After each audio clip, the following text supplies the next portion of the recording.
Hello दोस्तों, आज हम तेरे इश्क में दिल पागल है का 22वां भाग लेके आए हैं। अगर आप हमारे चैनल पर पहली बार आए हैं तो चैनल को सब्सक्राइब करें ताकि कहानी के आगे के एपिसोड पब्लिश होते ही आपको नोटिफिकेशन मिल जाए। अभिमान के कमरे में अभिमान और रेहा दोनों एक दूसरे को बहुत पैशनेट तरह से किस कर रहे थे। अभिमान रेहा को बाइट कर रहा था।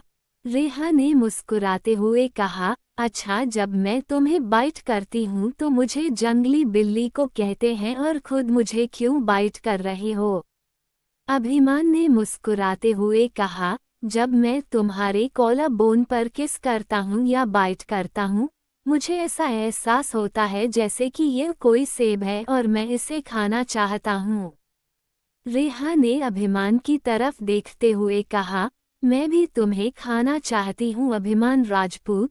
ये बोलते हुए रेहा अभिमान को किस करने लगी। कौन कहता है कि लड़कियां बाइट नहीं करती है? यहाँ मेरी जंगली बिल्ली को ही देखो, जब देखो तब मुझे बाइट करती रहती है।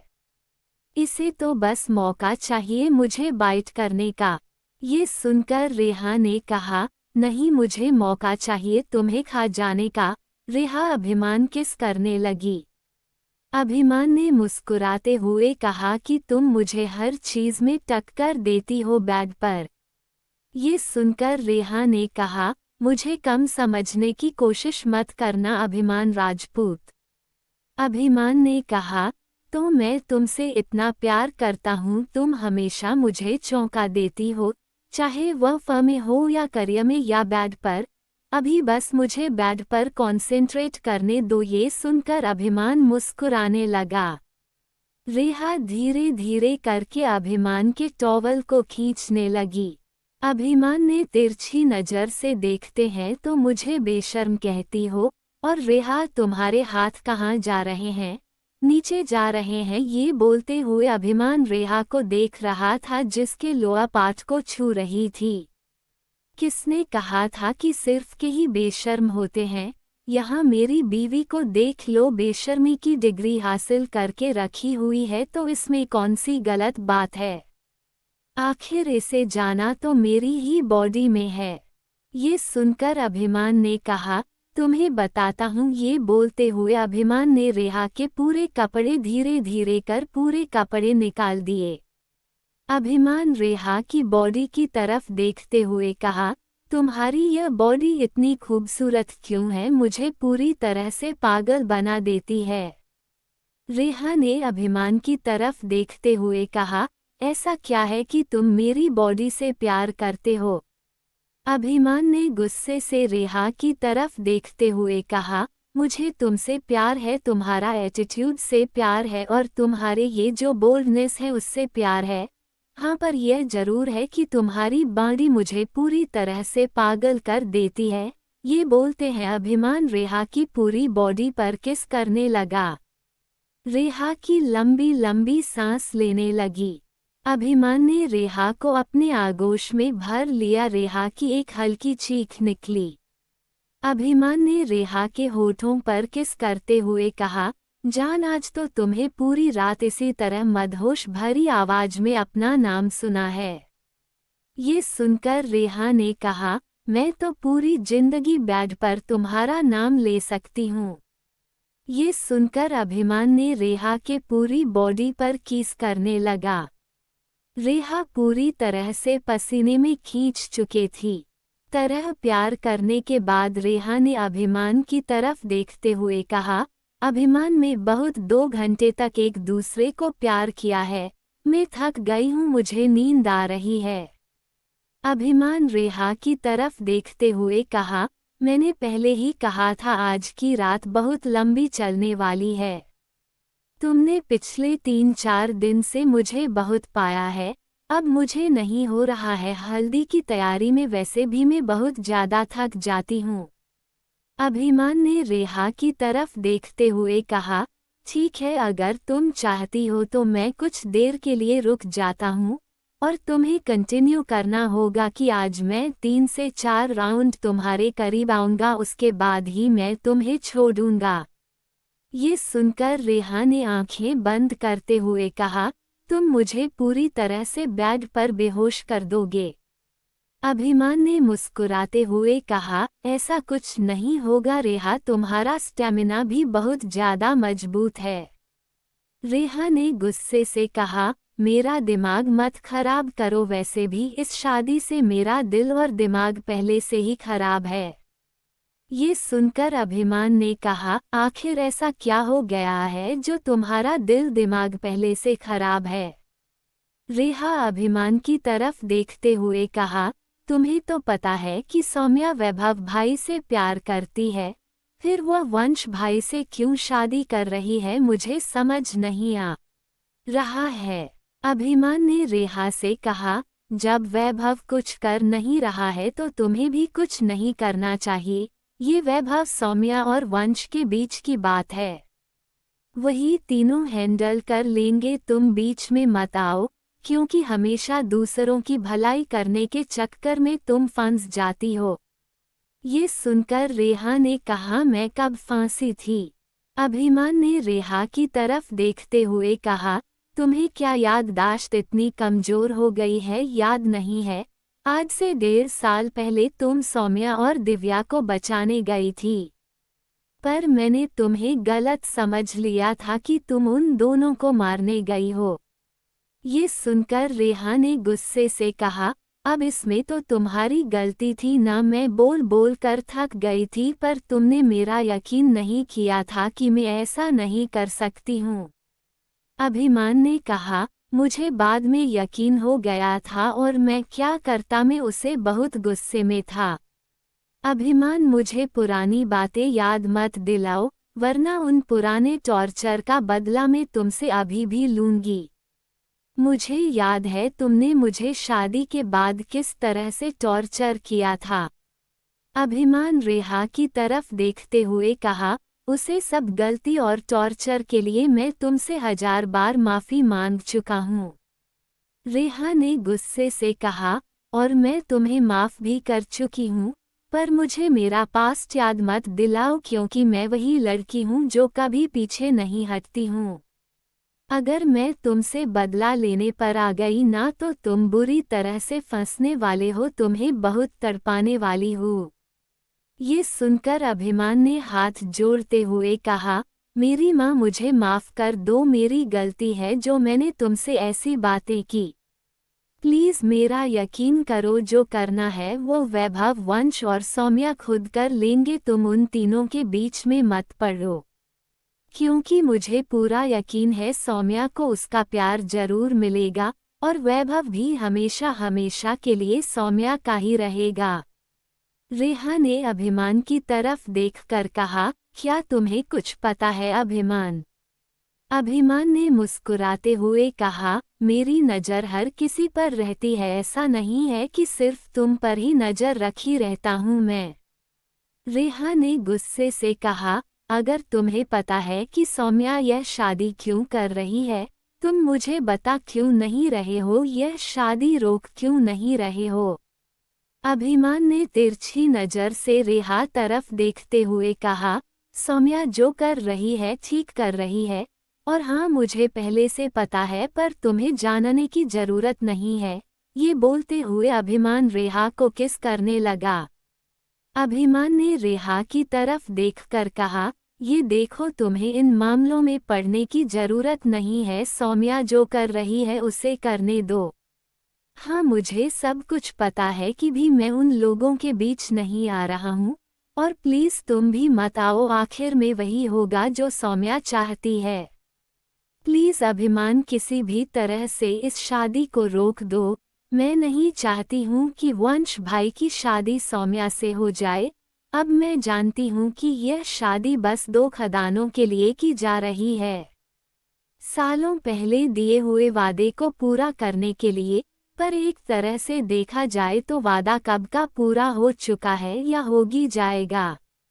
अगर सौम्या की शादी वैभव भाई से भी हो जाएगी तो उस वादा वैसे भी पूरा हो जाएगा ना, होता ना सही नाती से भी तो शादी होने से वादा पूरा हो ही जाएगा। ये सुनकर अभिमान ने कहा, तुम पूरी रात क्या यही सब डिस्कस करने वाली हो? प्लीज 3 दिन में तुम्हें सब कुछ पता चल जाएगा। तब तक प्लीज अपने दिमाग को ज्यादा चलाना बंद करो और बस मेरे साथ एंजॉय करो। ये सुनकर रेहा ने अभिमान से कहा, अगर 3 दिन बाद सब कुछ ठीक नहीं हुआ ना अभिमान, तो सच कहती हूँ वंश और सौम्या के शादी के बाद मैं भी सौम्या के साथ 1-2 महीने के लिए राजस्थान चली जाऊंगी। ये सुनकर अभिमान का मुंह खुला का खुला रह गया। अभिमान ने रेहा की तरफ देखते हुए कहा, सौम्या की शादी से तुम्हें इतना लेना देना क्यों है? क्या तुम दहेज में उसके साथ जाना चाहती हो? ये सुनकर रेहा ने कहा, मुझे कुछ नहीं पता, किसी भी तरह से इस शादी को तोड़ो वरना मैं सच कह रही हूँ, मैं सौम्या और वंश के साथ राजस्थान चली जाऊंगी। अभिमान ने गुस्से से कहा, गलती कोई और करता है, हमेशा सजा मुझे ही क्यों मिलती है? प्लीज मेरी बात सुनो। रेहा ने अभिमान की तरफ उंगली दिखाते हुए कहा, मुझे तुम्हारी कोई बात नहीं सुनना, मुझे सोने दो। वैसे भी कल सौम्या की संगीत और मेहंदी है, उसे भी उसकी तैयारी भी मुझे करनी है। वैसे भी दिव्या प्रेग्नेंट है तो वह कुछ कर नहीं सकती है। ये सुनकर अभिमान ने रेहा के सामने हाथ जोड़ते हुए कहा, मैं 3 दिन में सब कुछ सॉर्ट आउट कर दूंगा, पर प्लीज तुम इस बात को यहीं खत्म करो और बार बार राजस्थान जाने की जिद करना बंद करो, तुम्हारा वहां जाना ठीक नहीं है। ये सुनकर रेहा ने कहा, मैं राजस्थान क्यों नहीं जा सकती हूँ? अभिमान ने कहा, तुम्हारी माँ राजस्थान में अपने शादी के मंडप से भागी थी, क्या ये बात तुम जानती हो ना? रेहा ने मुंह बनाते हुए कहा, ये बात तो मुझे बहुत मसे पता है और इससे मेरा क्या लेना देना? अभिमान ने अपनी उंगली दिखाते हुए कहा, तुम्हारा ये चेहरा बिल्कुल तुम्हारी माँ से मिलता जुलता है। मैंने पता किया है, अजमेर के जिस राजकुमार के साथ तुम्हारी माँ की शादी होने वाली थी, उस राजकुमार ने आज तक शादी नहीं की है। मुझे तो इस बात का डर लगा हुआ है कि कहीं वह तुम्हारा चेहरा देखकर तुम्हारे पीछे ना।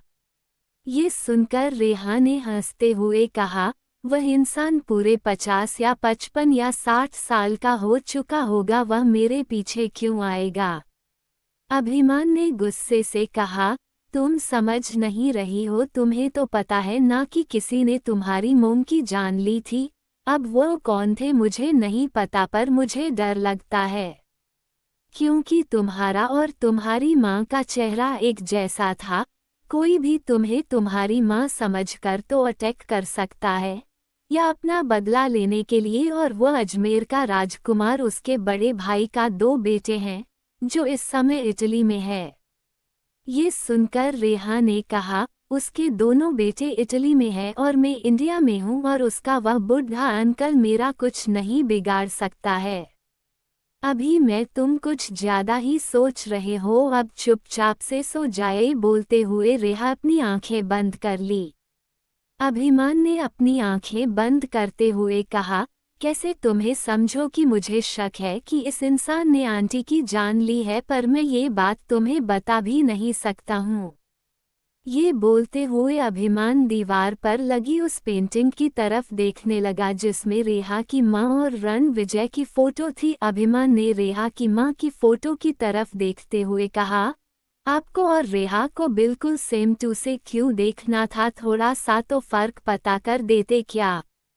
पता वह को इंसान रेहा के पीछे ही पड़ जाए। मुझे डर लग रहा है, आखिर वैभव ने मुझे ऐसा क्यों कहा है कि मुझे रेहा के पीछे बॉडीगार्ड लगा देना चाहिए? वो इंसान मुझे ठीक से कुछ बताता भी नहीं है। अभिमान ने सोई हुई रेहा के सर किस किया और कहा, मैं तुम्हें कुछ नहीं होने दूंगा।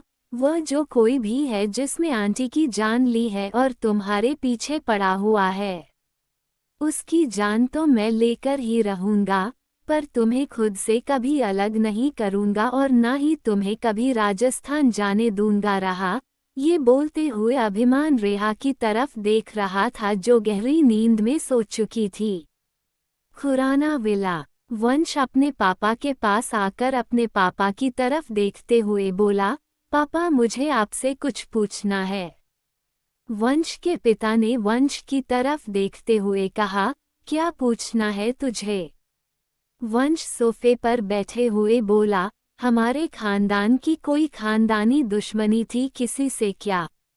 ये सुनकर वंश के पापा ने कहा, पहले तो हमारे खानदान की कोई दुश्मनी नहीं थी, पर जब से तुम्हारी बुआ शादी के मंडप से भाग गई थी तब से बहुत सारे लोग हैं जो हमारे दुश्मन बन चुके हैं। ये सुनकर वंश ने कहा, तो क्या ऐसा हो सकता है कि कोई अपने दुश्मनी में इतना अंधा हो जाए कि बुआ की जान ले ले? ये सुनकर मिस्टर रायदादा ने हैरानी से कहा, क्या कहा तुमने? मेरी बहन का मर्डर हुआ था। ये सुनकर वंश ने कहा, मुझे जहां तक पता चला है तो उनका कोई एक्सीडेंट नहीं हुआ था, बल्कि उन्हें जानबूझकर एक्सीडेंट दिखाकर मारा गया था, और इस बात का चलता फिरता सबूत वैभव के अंकल है जिन्होंने रेहा की परवरिश की है। ये सुनकर मिस्टर रायजादा ने कहा, वह इंसान अभी तक जिंदा है? वंश ने हैरानी से कहा, उसके जिंदा होने से आप इतना हैरान क्यों हो रहे हैं? वंश के पापा मिस्टर रायजादा ने कहा, नहीं ऐसी कोई बात नहीं है, उसके अंकल पहले मिला था। ये सुनकर वंश ने कहा, आप अंकल को कैसे जानते हैं? मिस्टर रायजादा ने कहा, जब मुझे तुम्हारी बुआ के बारे में पता चला था तो मैं उसे ढूंढते ढूंढते यहाँ मुंबई आ गया था। तब मैं रेहा के अंकल से मिला था, पर उन्होंने मुझे तुम्हारी बुआ के बारे में कुछ नहीं बताया था। उन्होंने मुझे सीधे झूठ बोल दिया कि उन्हें नहीं पता कि मेरी बहन और उनका भाई कहाँ है, जबकि सच तो यह है कि वो हमेशा से जानते थे, क्योंकि उनके घर में एक बेटे को मैंने देखा था। मैंने उनसे पूछा कि यह बच्चा किसका है। उन्होंने कहा था कि यह उनका बेटा चीकू है, जबकि देख लो अभी कितने सालों बाद मुझे तो उनके घर में कोई बेटा नजर ही नहीं आता, उनकी तो सिर्फ एक बेटी है। ये सुनकर वंश ने कहा, वैभव का ही बचपन में नाम चीकू था। वैभव की आंटी हमेशा उसे चीकू कहती थी। ये सुनकर वंश के पापा ने कहा, मैंने कहा था ना, उसने सालों पहले मुझसे झूठ बोला था। अगर इस समय सच बता दिया होता तो मेरी बहन को कुछ नहीं हुआ होता, वह एक्सीडेंट में नहीं मरती। ये सुनकर वंश ने कहा, मुझे नहीं पता कौन सच बोल रहा है कौन झूठ बोल रहा है, पर इतना जरूर पता है कि वैभव जी मोड़ पर खड़ा है, ना वह अपनी जिंदगी चैन से जी रहा है और ना ही मर पा रहा है।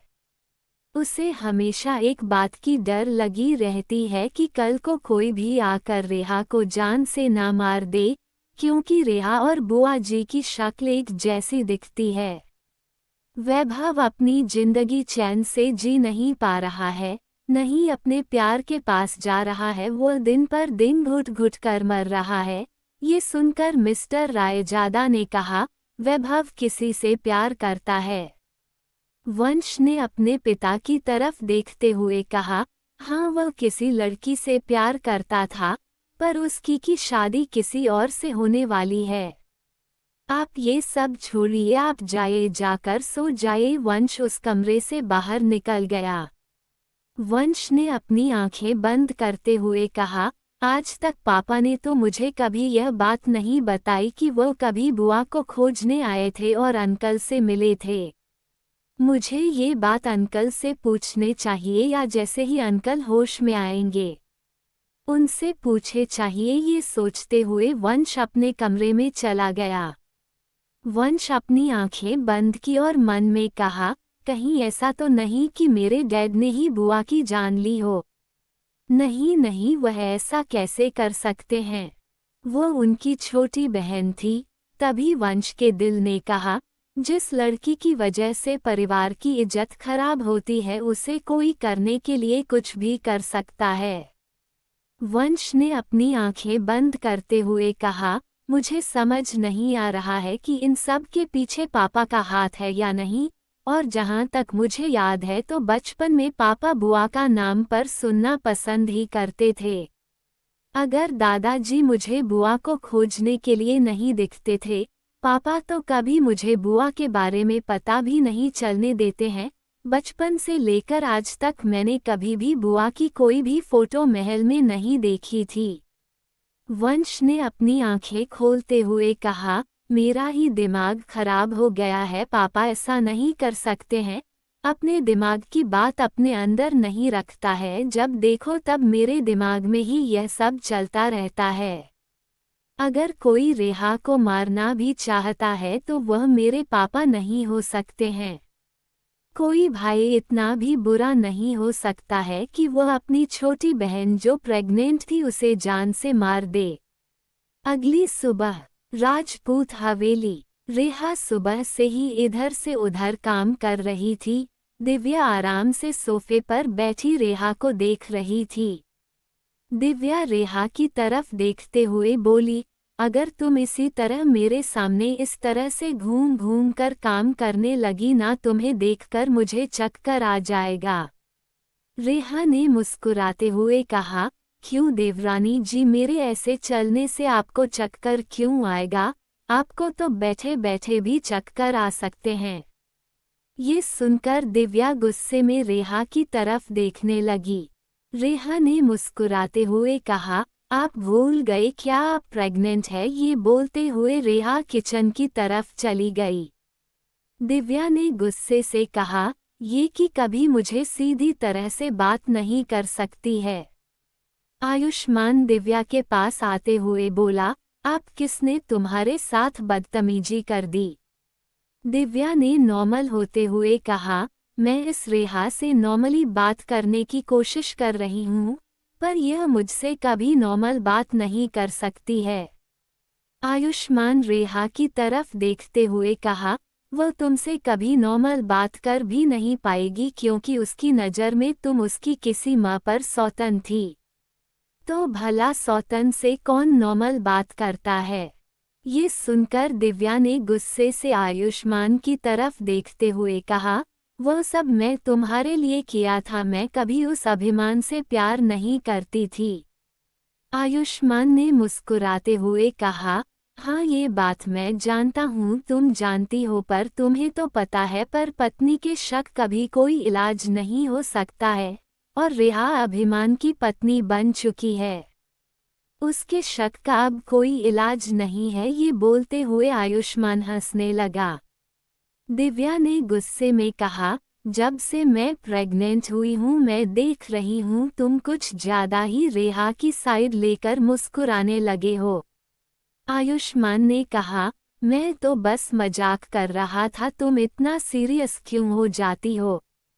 दिव्या ने गुस्से से सोफे से उठकर सीढ़ियों से दौड़ते हुए जाने लगी। तभी अचानक से दिव्या का पैर फिसल गया। दिव्या जोर से चिल्लाए, आयुष्मान! दिव्या गुस्से में दौड़ते हुए सीढ़ियों से जा रही थी, तभी दिव्या का पैर पिछला। दिव्या ने अपनी आंखें बंद कर ली और दर्द में चिल्लाए, आयुष्मान!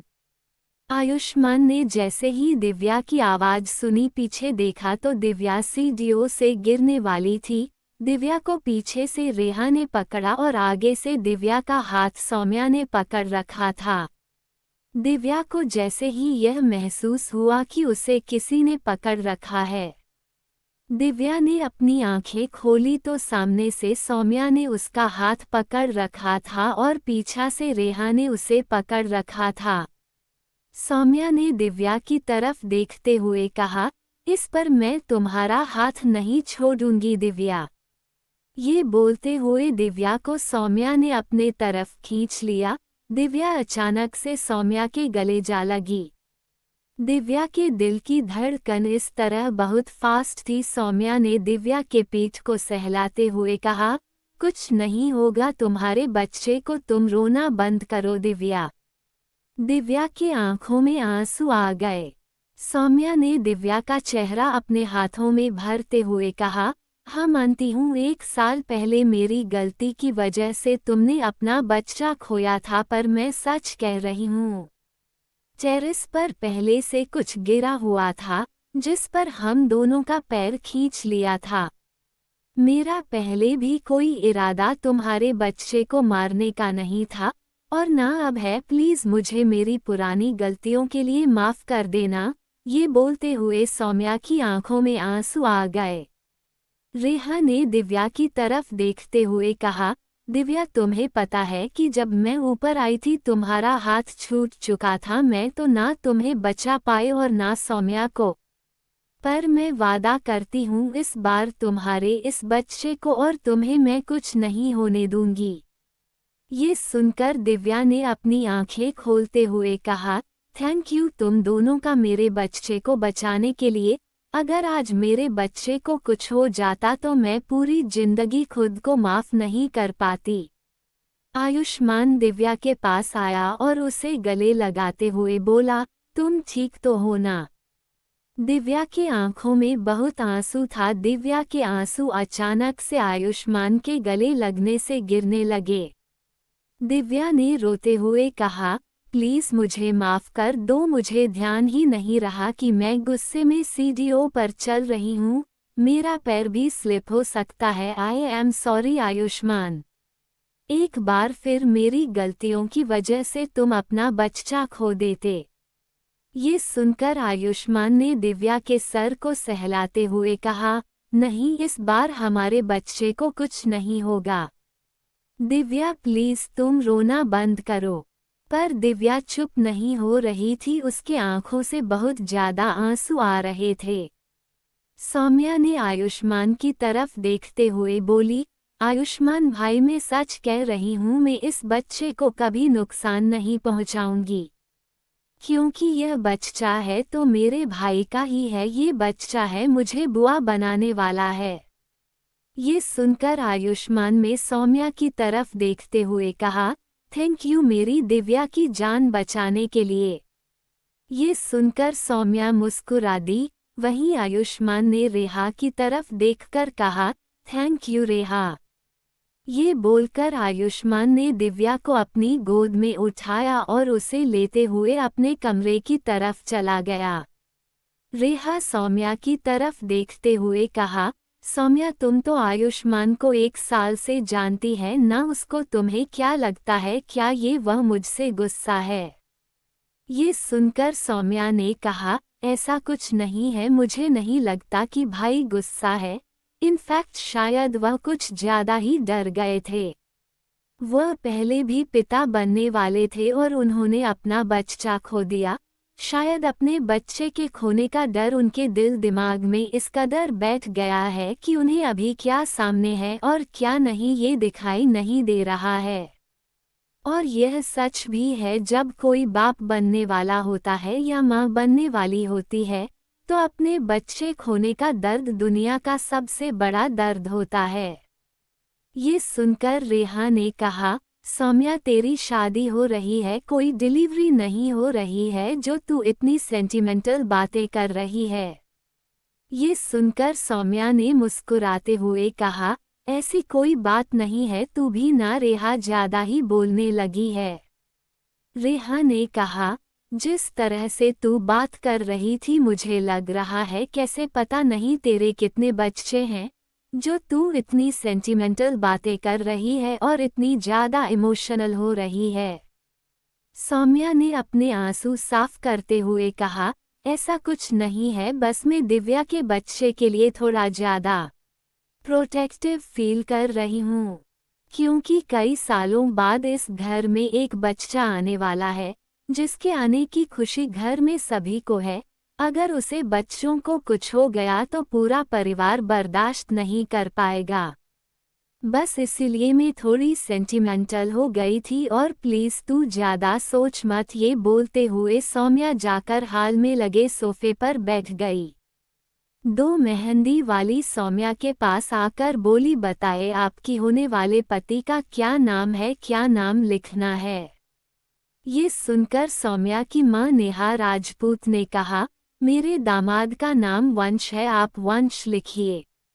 ये बोलकर नेहा राजपूत दूसरी तरफ चली गई। नेहा के जाने के बाद रेहा सौम्या के पास आई और बोली, मेरे हाथ पर भी जल्दी से अभिमान का नाम लिख दीजिए और जल्दी से मेहंदी लगा दीजिए, मुझे बहुत सारे काम है। ये सुनकर मेहंदी वाली ने सौम्या और रेहा दोनों के हाथ पैर मेहंदी लगाने लगी। सौम्या ने धीरे से मेहंदी वाली के कान में कहा, मेरे हाथ पर पूरा नाम लिखने की कोई जरूरत नहीं है, आप बस लिख दीजिए। ये सुनकर मेहंदी वाली ने सौम्या के हाथ पर लिख दिया।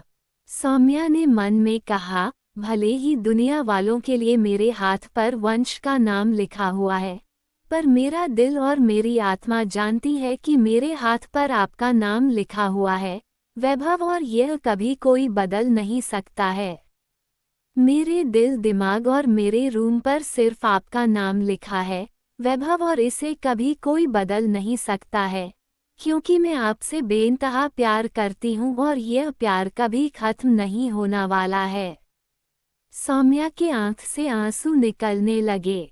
सौम्या ने अपने हाथ पर वैभव के नाम को देखते हुए कहा, एक न एक दिन तो आपको मेरा होना ही होगा वैभव। पर यही है कि शायद इस इंतजार में दर्द ज्यादा होने वाला है, पर किसे ज्यादा दर्द होने वाला है यह मुझे भी नहीं पता। जब मैं आपसे एक तरफा प्यार किया था तब भी दर्द मुझे सहना पड़ा था, और अब जब आप भी मुझसे प्यार करते हैं तब भी मुझे दर्द सहना पड़ रहा है। हाँ, मुझे पता है कि आप भी इस समय आप बहुत दर्द में होंगे, पर बस कुछ समय का इंतजार वैभव, उसके बाद मैं सब कुछ ठीक कर दूंगी। बस एक बार मेरी और वंश की शादी हो गई और मेरा मकसद पूरा हो जाए, उसके बाद मुझे आपके पास आने से कोई नहीं रोक सकता है। ये सोचते हुए सौम्या की आंखों से आंसू निकलने और तेज हो गए। रेहा, जो सौम्या के बगल में बैठी हुई थी, उसने सौम्या की आंखों की तरफ देखते हुए कहा, सौम्या, अभी तेरी मेहंदी हो रही है, कोई विदाई नहीं हो रही है जो अभी इतनी रो रही हो।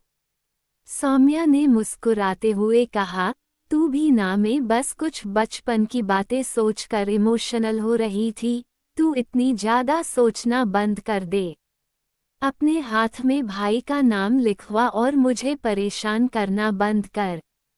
ये सुनकर रेहा ने कहा, मोम देखिए ना, सौम्या मुझे परेशान कर रही है। ये सुनकर मैसेज राजपूत ने कहा, सौम्या, रेहा को परेशान करना बंद करो। ये सुनकर सौम्या ने मुंह बनाते हुए कहा, मोम आप भी बहुत अजीब हो। जब से रेहा इस घर आई हो आपको तो अपनी बेटी की कोई चिंता ही नहीं है। आपकी बेटी की शादी हो रही है पर आपको तो अपनी बहू की पड़ी हुई है। श्रीमती राजपूत ने सौम्या की तरफ देखते हुए कहा, तुझे पता है ना, मैं रेहा को बचपन से अपनी बेटी मानती हूँ और मैं बहुत खुश हूँ कि वह अभिमान की पत्नी बनी है। बस अब जल्दी से वह मुझे एक पोता या पोती दे दे, मेरी सारी इच्छा पूरी हो जाएगी। ये सुनकर रेहा के गाल शर्म से लाल होने लगे। रेहा ने अपनी आंखें बंद करते हुए कहा, आई कांट इमेजिन कि अभिमान का अंश मेरे अंदर होगा। हमारे प्यार की निशानी जो पता नहीं कब इस दुनिया में आएगी या आएगा, जिसका इंतजार घर के सभी लोग कर रहे हैं। ये सोचते हुए रेहा के हाथ अचानक से अपने पेट पर चले गए। ये देखकर सौम्या ने कहा, डोंट टेल मी कि तू प्रेग्नेंट है। रेहा ने मुंह बनाते हुए कहा, ऐसा कुछ नहीं है, पर क्या पता कब ऐसा हो जाए, और तू ना ज्यादा जासूसी करना बंद कर। सौम्या चुपचाप से अपनी मेहंदी पर ध्यान दे। ये बोलते हुए रेहा सौम्या के बगल से उठ गई। वही मैसेज राजपूत सौम्या के बगल में बैठते हुए बोली, मैं बहुत खुश हूँ कि तुम्हारी शादी वंश से हो रही है। सौम्या ने अपनी माँ की तरफ देखते हुए बोली, मॉम, आप लोगों ने दादाजी वादे के कारण मैं शादी कर रही हूँ। वह वादा तो कब का पूरा हो चुका है। अगर ध्यान से देखा जाए तो भाई की शादी रेहा से हो चुकी है, तो वादा तो कब का पूरा हो चुका है। ये सुनकर मैसेज राजपूत ने कहा, तुम सही कह रही हो, वादा तो कब का पूरा हो चुका है। पर जब वंश के मॉम डैड ने तुम्हारा रिश्ता हमसे मांगा तो हम मना नहीं कर सके। तुम जानती हो कि सालों पहले पहले तुम्हारे पापा ने मुझसे शादी की थी। अगर तुम्हारे पापा ने मुझसे शादी नहीं की होती तो रेहा की मॉम की शादी तुम्हारे पापा से बहुत पहले हो चुकी होती। सौम्या ने हंसते हुए कहा, मोम में ऐसी बात नहीं है।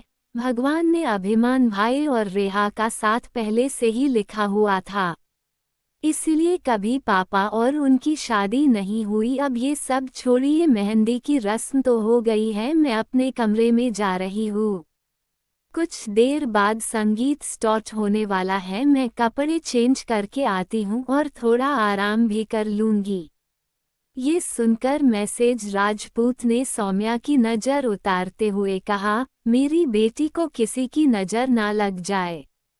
सौम्या अपने कमरे में गई और दरवाजा बंद कर जोर जोर से रोने लगी। सौम्या ने अपने हाथ पर लिखा को एक मेहंदी का कोन लिया और उसे भी को पूरी तरह से वैभव के नाम में बदल दिया। सौम्या ने मुस्कुराते हुए कहा, देखो मैंने कहा था ना, मेरे हाथों में तुम्हारा नाम होगा। वैभव, तुम्हारा नाम मेरे हाथों में है और तुम मेरी किस्मत में हो। आज नहीं तो कल तुम्हें मेरा होना ही होगा। वैभव खन्ना। सौम्या राजपूत, मैंने तुमसे प्यार किया है, इतनी आसानी से तो हार मारने वाली मैं नहीं हूँ। आर्यन रघुवंशी, तूने जो मेरे साथ खेल खेला है, तुझे तेरे ही खेल में ना हराया ना, तू मेरा नाम भी सौम्या नहीं। सौम्या ने अपना फ़ोन लिया और आर्यन को कॉल करने लगी। वहीं दूसरी तरफ 1-2 दिन में कॉल रिसीव हो गई। दूसरी तरफ से फ़ोन उठकर आर्यन ने कहा, तुम्हें मेरी इतनी याद आ रही है कि तुम मुझे खुद सामने से कॉल कर रही हो। ये सुनकर सौम्या ने गुस्से से कहा, मुझे तुम्हें कोई कॉल करने का शौक नहीं है, बस मैं तुम्हें पूछने के लिए कॉल की थी कि क्या तुम हॉस्पिटल पहुंच चुके हो। ये सुनकर आर्यन ने कहा, हाँ मैं अस्पताल के बाहर हूँ, तुम्हें टेंशन लेने की ज़रूरत नहीं है। उन्हें कुछ नहीं होगा, कल वह तुम्हारे सामने होंगे और तुम्हें भी अपने डील याद रखना है। ये सुनकर सौम्या ने कहा, तुम कैसे हो, मुझे कभी समझ नहीं आया। आर्यन ने मुस्कुराते हुए कहा, अगर तुम सीधे से मेरे प्यार को एक्सेप्ट कर लेती तो ये सब प्रॉब्लम ही कभी नहीं आती। सौम्या ने गुस्से से अपने हाथ पर लिखा वैभव के नाम की तरफ देखते हुए कहा, तुम्हें हमेशा से पता था कि मैं सिर्फ वैभव से प्यार करती हूँ। वो तुम थे जो मेरे पीछे पड़े थे, अब ये सब फालतू की बातें करना बंद करो। आर्यन, तुमने इसी तरह की फालतू की बातें की आ रही है तो मैं भूल जाऊंगी कि हमारे बीच कुछ डील हुई थी।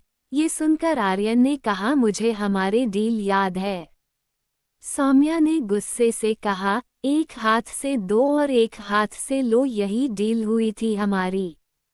अगर तुमने मेरा काम पूरा नहीं किया तो कल मैं मंडप में वह तमाशा करूंगी आर्यन रघुवंशी की तुम्हें पूरी जिंदगी याद होगा। ये सुनकर आर्यन ने कहा, तुम कुछ ज्यादा ही ओवर रिएक्ट करती हो सौम्या, मैंने तुम्हें कितनी बार कहा है कि अपने गुस्से पर कंट्रोल रखो, पर तुम हो कि सुनने का नाम ही नहीं लेती हो।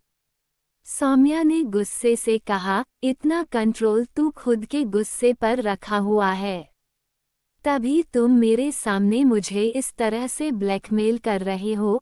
अगर कंट्रोल नहीं होता ना तो तुम्हें मारकर खुद जेल चली गई होती। ये सुनकर आर्यन ने कहा, ठीक है मार देना मुझे, पर पहले मेरा काम पूरा कर दो, उसके बाद मुझे मरने से कोई प्रॉब्लम नहीं है। सौम्या ने गुस्से से कहा, तुम्हें तो मैं ही एक दिन जरूर मारूंगी आर्यन रघुवंशी। ये बोलते हुए सौम्या ने फ़ोन कट कर दिया और गुस्से से बेड पर फ़ोन को पटकते हुए बोली, ये कभी सुधरने वाला नहीं है। रात का वक्त, राजपूत हवेली में जोर जोर से संगीत चल रहे थे, वहीं सौम्या बस सोफे पर चुपचाप से बैठी सभी को नाचते गाते हुए देख रही थी। सौम्या ने अपनी आंखें बंद करते हुए कहा, पता नहीं कब वह दिन आएगा जब मैं और वैभव इसी तरह से डांस करेंगे।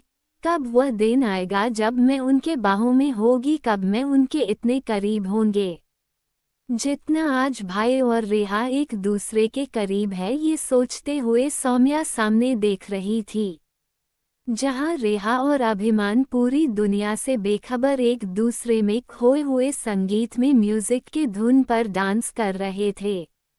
वहीं दिव्या और अभिमान भी डांस कर रहे थे। आयुष ने सुहाना की तरफ देखकर बोला, क्या हुआ सुहाना, तुम डांस क्यों नहीं कर रही हो? सुहाना ने मुंह बनाते हुए कहा, मुझे समझ नहीं आ रहा है कि मैं सौम्या के लिए ज्यादा खुश हूं या उदास हूं। ये सुनकर आयुष ने कहा, ऐसी कौन सी बात हो गई है जो तुम्हें उदास होने की जरूरत है? सुहाना ने आयुष की तरफ देखते हुए कहा, क्या तुम्हें नहीं पता है कि सौम्या हमेशा से वैभव भाई से प्यार करती थी और अब वंश से शादी कर रही है?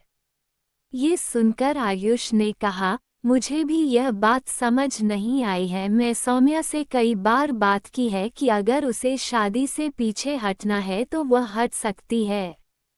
पूरे परिवार में कोई उसे कुछ नहीं बोलेगा, पर मुझे ये समझ नहीं आ रहा है कि वो ये शादी क्यों कर रही है।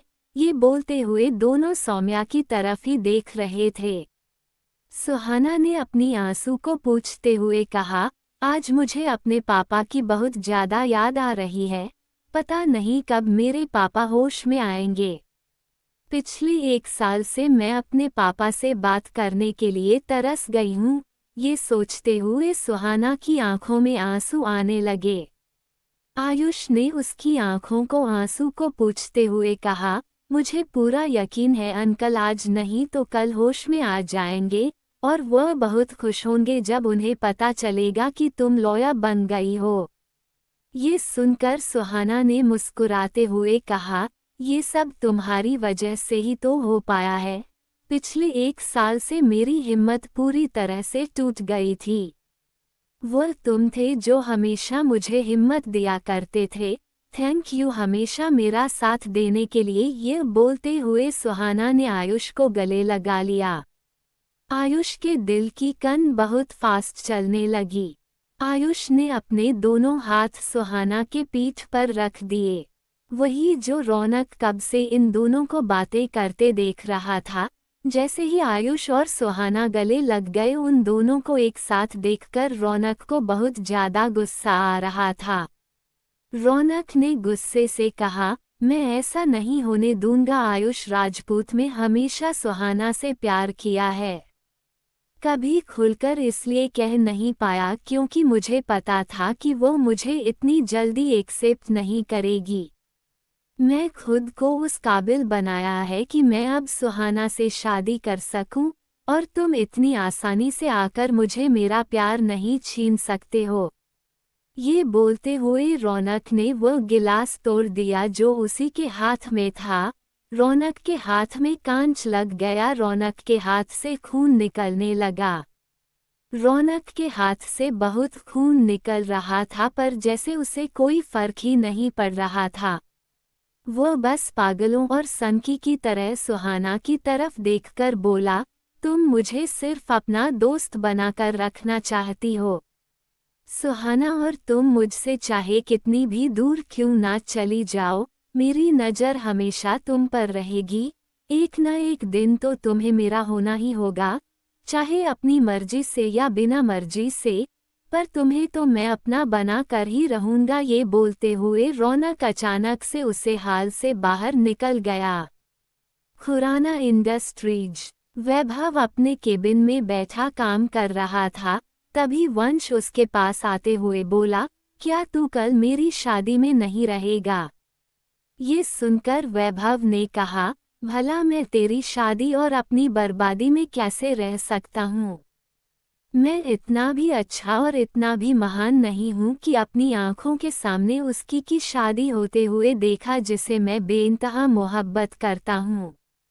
वंश ने अपनी आंखें बंद करते हुए कहा, अगर अंकल और मॉम डैड तुम्हारे बारे में पूछेंगे तो मैं क्या कहूँगा? वैभव ने मुस्कुराते हुए कहा, तुझे कुछ कहने की जरूरत नहीं पड़ेगी। कल जिस समय तुम बारात लेकर राजपूत हवेली के लिए निकालेगा, इस समय मेरी इटली के लिए फ्लाइट है। मैं इटली चला जाऊंगा और अगर तुझे कोई सवाल पूछेगा तो तू बोल देना कि वैभव की बहुत ज़्यादा इम्पोर्टेंट मीटिंग थी इसलिए वह नहीं आ सका। वंश ने वैभव के कंधे पर हाथ रखते हुए कहा, भाई अभी भी वक्त है, खुद को तिल तिल कर मरने से अच्छा है कि परिवार के खिलाफ जा और सारी सच्चाई बताकर सौम्या से शादी कर लो। क्योंकि इस शादी में ना मैं खुश रहना सौम्या खुश है और ना तुम खुश हो। इस शादी का कोई मतलब नहीं है जिसमें कोई खुशी नहीं है। नहीं, बस ऐसे करने की कोई जरूरत नहीं है। भले ही हम तीनों उस शादी में खुश नहीं है, पर हमारे परिवार खुश है और आज नहीं तो कल तुम्हें सौम्या से प्यार हो जाएगा। वो बहुत अच्छी लड़की है और मुझे भी यकीन है कि सौम्या को तुमसे प्यार हो जाएगा। तुम दोनों इस शादी में बहुत खुश रहोगे। ये सुनकर वंश ने कहा, और तेरा क्या होगा वैभव? कभी सोचा है क्या तू इसी तरह अकेला तिल तिल कर पर मरते रहेगा? तुझे इस तरह देखकर मुझे बहुत बुरा लगता है। मुझे खुद पर गुस्सा आता है कि मुझे कभी यह शादी का गेम खेलना ही नहीं चाहिए था। मैंने कभी भी तेरी फीलिंग्स के बारे में नहीं सोचा, पर अब जब सोचता हूँ तो मुझे खुद पर बहुत ज़्यादा गुस्सा आता है कि मैं खुद अपने हाथों से अपने भाई की जिंदगी बर्बाद कर दी है। मैंने कभी नहीं सोचा था कि मेरा ये प्यार का खेल तुझे इस रास्ते पर ला देगा कि तू कभी भी अपने प्यार का नहीं हो पाएगा। वैभव ने एक दर्द भरी मुस्कान के साथ कहा, आखिर हर खेल का एक अंत आता ही है, और तेरे इस खेल का अंत सौम्या से शादी है तो वही मेरे लिए इस खेल का अंत मेरे दिल के 1000 टुकड़े हैं, जिसकी गिनती और दर्द का भी कुछ कह नहीं सकता हूँ। पल पल बस यही सोचकर मर रहा हूँ कि तेरी और सौम्या की शादी होगी। उसके बाद तुम दोनों का पति पत्नी का रिश्ता मैं तो ये सोच ही नहीं सकता हूँ। मैं किसी और के साथ सौम्या को देख भी नहीं सकता हूँ। और शादी का रिश्ता तो एक ऐसा रिश्ता है जो जन्मों का होता है। इस पवित्र रिश्ते के बीच में बस एक कलंक हूँ। ये सुनकर वंश ने वैभव की तरफ देखते हुए कहा, वैभव प्लीज अब ये सब कुछ बंद कर दे, तेरा ये दर्द मुझे देखा नहीं जा रहा है।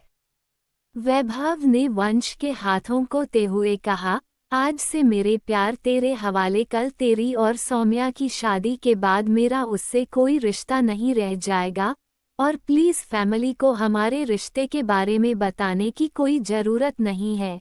ये बोलते हुए वैभव अपने केबिन से बाहर निकल गया। वंश ने अपना हाथ जोर से टेबल पर पटकते हुए कहा, आखिर क्यों सौम्या राजपूत, क्यों कर रही हो ये सब कुछ? तुम जानती हो कि मैं तुमसे प्यार नहीं करता हूँ और यह भी जानता हूँ कि तुम वैभव से प्यार करते हो। आखिर क्यों हम दोनों भाई को इस दो रास्ते पर ला दी? ये तुम बिल्कुल अच्छा नहीं कर रही हो सौम्या। भूल जाओ कि कभी तुम्हें इस शादी में प्यार मिलने वाला है, क्योंकि तुम्हारी शादी तुम्हारी गी की सबसे बड़ी गलती बनने वाली है। मैं नहीं सोचा था कि मैं फिर से राजपूत परिवार से बदला लूंगा, पर तुम्हारा यह मुझसे शादी करना और वैभव को खुद से ही न और अपने आप को ही दर्द में देखना अब मैं बर्दाश्त नहीं कर सकता हूँ। तैयार हो जाओ सौम्या राजपूत वंश रायजादा के सोने से पिंजरे में कैद होने के लिए। इस पिंजरे में से दुनिया वालों के लिए तुम्हें आज़ादी मिलेगी, और हकीकत में यह आज़ादी नहीं बस एक सोने का पिंजरा है जहां तुम्हें जिंदगी भर का कैद मिलेगा। ये बोलते हुए वंश वैभव के केबिन से बाहर निकल गया। दूसरी सुबह सौम्या अपने बेड पर सोई हुई थी। तभी रेहा उसके कमरे में आई और सौम्या को उठती हुई बोली, वो कुंभकर्ण आज तेरी शादी है, अगर आज भी इसी तरह सोती रही ना तो पता चला तेरी शादी नहीं हो पाएगी। ये सुनकर अचानक से सौम्या की आंखें खुल गई सौम्या ने सामने देखा तो सामने रेहा एक ऑरेंज कलर का लहंगा पहने खड़ी थी। ये देखकर सौम्या ने कहा, कमाल की बात है, शादी मेरी है और दुल्हन बनाकर तो तुम घूम रही हो। रेहा ने मुस्कुराते हुए कहा, मेरी बेस्ट फ्रेंड की शादी है तो मुझे अच्छे से रेडी होना होगा। वो छोड़ो, बारात कुछ देर में यहाँ आने ही वाली है, वो तुम रेडी हो जाओ। ये सुनकर सौम्या ने कहा, पर इतनी सुबह सुबह मैं क्यों रेडी हो जाऊं? ये सुनकर रेहा ने कहा, अरे सुबह नहीं है, शाम होने वाली है, तुम पूरे दिन सो रही थी। ये सुनकर सौम्या हैरान हो गई और घड़ी की तरफ देखती है जहां शाम के 5 बज रहे थे। ये देखकर सौम्या ने कहा, लगता है मैं कुछ ज्यादा ही नशे में सो रही थी। रेहा ने सौम्या की तरफ देखकर कहा, नशे का क्या मतलब है, क्या तुमने कल रात को शराब पी थी? ये सुनकर सौम्या ने कहा, मैंने पी थी शराब? शराब नहीं पीऊँ तो और क्या करूं? जब भी अपने आप को इस तरह देखती हूँ मुझे बहुत अजीब फील होता है। रेहा इससे पहले सौम्या से कुछ पूछ पाती, तभी मैसेज राजपूत सौम्या के रूप में आते हुए, बेटा ये तुम्हारी दुल्हन का जोड़ा है, जल्दी से रेडी हो जाए। ये सुनकर सौम्या उस लाल कलर के रंगों को देखते हैं जिसमें डायमंड का काम हुआ था। वह लहंगे देखने में बहुत ही ज्यादा खूबसूरत था। सौम्या ने अपनी माँ की तरफ देखते हुए कहा, माँ क्या अभी शादी से बहुत खुश हो? ये सुनकर मिसेज राजपूत ने मुस्कुराते हुए कहा, हाँ मैं बहुत खुश हूँ। सौम्या अब चलो यह शादी का लहंगा पहन लो और जल्दी से रेडी हो जाओ। रेहा ने मिसेज राजपूत की तरफ देखते हुए कहा, मॉम मैं कुछ देर सौम्या के साथ रह सकती हूँ। ये सुनकर मैसेज राजपूत ने कहा, नहीं रेहा मुझे कुछ काम है जो तुम्हें करनी होगी, दुल्हन की भाभी की बहुत सारे रस्में में होती है। तुम्हें तो पता है कि दिव्या प्रेग्नेंट है तो वो व्रत नहीं रखी है, व्रत तुमने रखा है, इसलिए सारी रस्में में तुझे भी पूरी करनी होगी। ये बोलते हुए मैसेज राजपूत ने रेहा का हाथ पकड़ा और उसे सौम्या के रूम से लेते हुए बाहर निकल गई। सौम्या ने जल्दी से लहंगे की तरफ देखा और दरवाजा बंद करके लहंगे की एक फोटो खींचकर अपने फोन में किसी की तरफ सेंड कर दिया और कहा, मुझे ऐसा ही एक और लहंगा चाहिए, जल्द से जल्द अरेंज करो। ये बोलते हुए सौम्या उस मैसेज को भेजने के बाद उस मैसेज को डिलीट कर देती है। दूसरी तरफ वैभव अपने कमरे में अपने सामान पैक कर रहा था। रणविजय ने वैभव की तरफ देखकर कहा, क्या तुम्हारा मीटिंग में जाना जरूरी है? आज तुम्हारे बड़े भाई की शादी है। ये सुनकर वैभव ने कहा, मैं रहूं या ना, मेरे होने या ना होने से उसकी शादी कौन सी रुकने वाली है। रणविजय ने वैभव की तरह देखकर कहा, ऐसा क्यों बोल रहे हो? वैभव मैं तुम्हें पहले ही कहा था कि जाकर अपने मामा मामी को सच्चाई बता दो और यह शादी रोक दो, सब ठीक हो जाएगा। ये सुनकर वैभव ने कहा, मुझे किसी को कोई सच्चाई नहीं बतानी है। आप क्या समझते हैं मेरी सच्चाई बताने से क्या हो जाएगा? मामा मामी को तो यही लगेगा कि मैं उनसे उनके बेटे का प्यार छीन रहा हूँ। रणविजय ने अपनी आंखें बंद करते हुए कहा, मुझे माफ कर दो, इतने सालों पहले अगर मैं तुम्हारी माँ के साथ उस हवेली से भागा नहीं होता तो आज तुम्हें ये सब कुछ नहीं करना था। आज तुम्हारी शादी तुम्हारे प्यार से हो रही होती। ये सुनकर वैभव ने कहा, इसमें आपकी कोई गलती नहीं है और ना ही माँ की कोई गलती है, सारी गलती सिर्फ मेरी किस्मत की ही है। अब इसमें मैं कुछ नहीं कर सकता हूँ और ना आप कुछ कर सकते हैं। जो हो रहा है उसे होने दीजिए। सौम्या मेरी किस्मत में नहीं थी और ना उसका प्यार मेरी किस्मत में था, तो वह मुझे नहीं मिला, इसमें किसी का भी कोई गलती नहीं है। अच्छा डैड अब मैं चलता हूँ, मुझे लंदन जाने के लिए देर हो रही है। ये सुनकर रणविजय ने कहा, अच्छा ठीक है तुम जा सकते हैं, पर जैसे ही मीटिंग खत्म हो जाएगी और तुम्हें प्रोजेक्ट मिल जाएगी तब इंडिया वापस आ जाना। ये सुनकर वैभव ने अपने मन में कहा, मैं आपको नहीं बता सकता हूँ कि मैं लंदन नहीं बल्कि इटली जा रहा हूँ, और मुझे पता भी नहीं है कि मैं कभी वापस आ पाऊंगा या नहीं। मुझे नहीं पता कि डैड मैं आपसे फिर कभी मिल पाऊंगा या नहीं। मुझे तो ये भी नहीं पता कि मैं आखिरी बार सौम्या और रेहा को देख पाऊंगा कि नहीं। ये सोचते हुए वैभव की आंखों में आंसू आ गए, पर अपने आंसू को छुपाते हुए कहा, डैड मैं जल्द से जल्द इंडिया वापस आने की कोशिश करूंगा।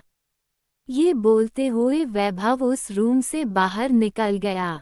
एक तरफ जहां खन्ना परिवार से वैभव हमेशा के लिए इटली जा रहा था, वहीं दूसरी तरफ रायजादा हवेली से वंश की बारात राजपूत हवेली के लिए जा रही थी।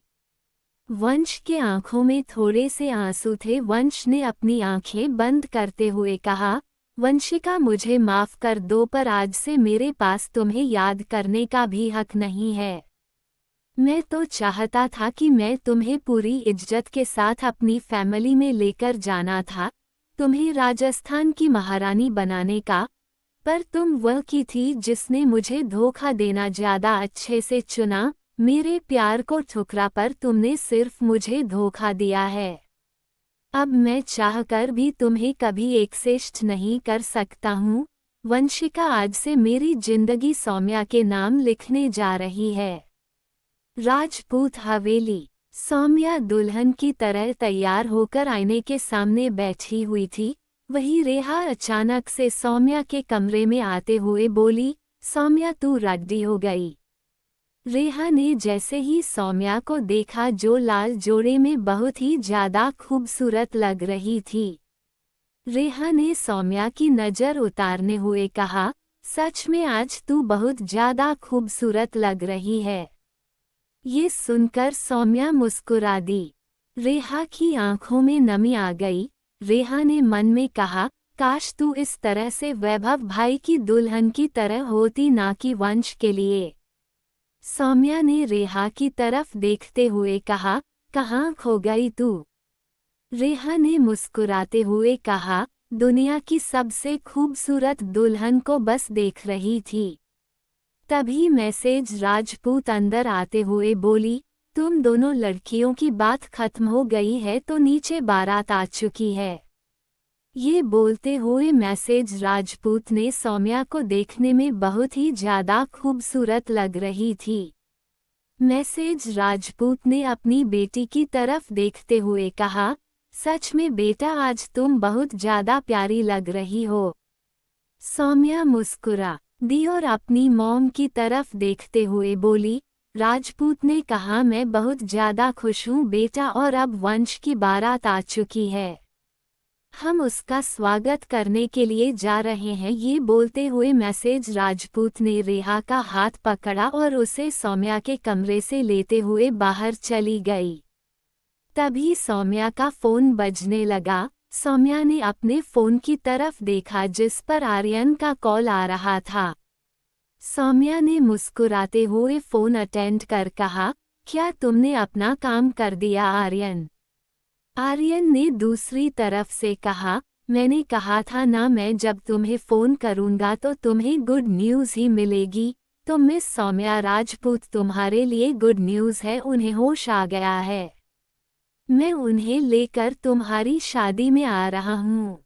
सौम्या ने मुस्कुराते हुए कहा, चलो जिंदगी में कोई तो एक अच्छा काम किया है तुमने, तो उन्हें जल्द से जल्द लेकर यहाँ आ जाओ, बाकी सब मैं संभाल लूंगी। आर्यन ने फोन की स्क्रीन की तरफ देखते हुए कहा, तुम्हें याद है ना तुम्हें क्या करना है? अगर आज शादी में कोई भी गड़बड़ हुई सौम्या, तो याद रखना जिस तरह मैंने इन्हें होश में लाया है, मैं वापस से इन्हें कोमा में भी भेज सकता हूँ। ये सुनकर सौम्या ने गुस्से से कहा, आर्यन तुम्हारा कुछ ज्यादा ही हो रहा है। अगर तुमने अंकल को कुछ भी किया तो मैं अभिमान भाई को सब कुछ बता दूंगी और वह तुम्हें नहीं छोड़ेंगे। ये सुनकर आर्यन ने कहा, एक तो मुझे समझ नहीं आता, ये तो तुम्हारे अंकल भी नहीं है, ये तो रेहा के अंकल है, फिर भी तुम उनके लिए इतना कुछ कर रही हो। सौम्या ने एक तिरछी स्माइल के साथ कहा, आज रेहा बहुत खुश होगी, फाइनली उसके अंकल तुम्हारी वजह से होश में आ गए हैं, जिसे वह अपने पिता की तरह दिखती है। ये सुनकर आर्यन ने कहा, पर इसकी सबसे बड़ी कीमत तो तुम्हें चुकानी पड़ रही है। सौम्या ने मुस्कुराते हुए कहा, ये तो कुछ भी नहीं है, बस कुछ समय का इंतजार और तुम्हारा मकसद भी पूरा हो जाएगा।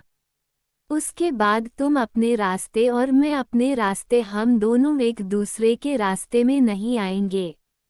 ये सुनकर आर्यन ने कहा, सोच लो, क्या तुम मुझे एक चांस नहीं दे सकती हो? सौम्या ने गुस्से से कहा, मैं तुमसे 1000 बार कह चुकी हूँ कि मैं वैभव से प्यार करती हूँ। अब प्लीज अपने मकसद पर ध्यान दो। ये बोलते हुए सौम्या ने फोन कट किया और फोन को स्विच ऑफ कर दिया।